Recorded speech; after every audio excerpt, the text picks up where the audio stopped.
Lansang ako, uban kang Kristo, didto sa krus, busa dili na ako ang nabuhi, kundili si Kristo na nga aniakan ako. Ug kining kinabuhi ko karon, akong gikinabuhi, diha sa akong pagtuo sa anak sa Dios, nga nahigugma ug nagtugyan sa iyang kaugalingon alang kanako. So kini nga verse nako kay nag-impa sa ato ang mga kinabuhi. For I have been crucified with Christ. So daghan diha sa sulod sa church nga nakaila sa Ginoo pero taman lang siya sa pag-ila pero wala gyud siya giharian sa Dios. So kini nga verse grabe ka powerful mga igsoon. Tungod kay makita nato diri ang paghari gayud sa Dios sa usa ka Kristohanon.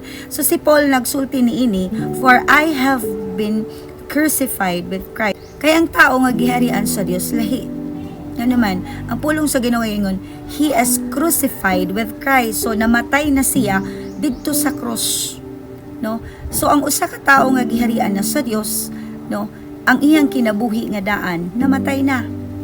So dunay pag-usab sa kinabuhi, dunay kausaban sa kinabuhi sa taong tinuod nga nag-alagad sa Ginoo. Subot pa sabot igsuon, dili lang tataman sa pag-ila, kundi kinahanglan muhari gayud ang Dios sa ato ang kinabuhi. So dagay mga naa sa sulod sa church nagsimba, complete attendance, pero dili lang tataman diha mga igsuon. So dagaygon ana, taman lang sa attendance, taman lang sa pagsimba, pero sa ato ang kinabuhi wala na mahimong fruitful.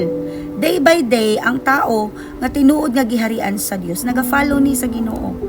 Day by day, ang tao nga tinuod nga giharian sa Dios, gibiyaan na ang iyang daan nga kinabuhi. Makita nato ang tao nga giharian sa Dios, makita diha ang transformation. So sa church igsuon, it doesn't mean that you are in the church giharian na ka sa Dios.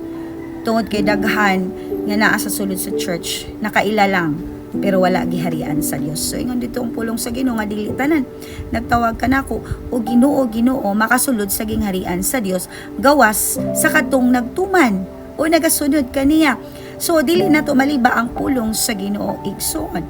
No, kinahanglan nga atong masabtan nga sa atong pagpangalagad kinahanglan harian ta sa Dios. Dili lang tataman sa pag-ila nga naatay Ginoong giilhan, kundili harian ta niya ug dapat naatay connection kay Lord, naatay relationship kay Lord. So kay ang tinuod nga giharian sa Dios, dunay duol nga relasyon sa Ginoo. So kung ikaw ka na igsoon karon sa church, no diha sa sulod sa church igsoon, we need to grow.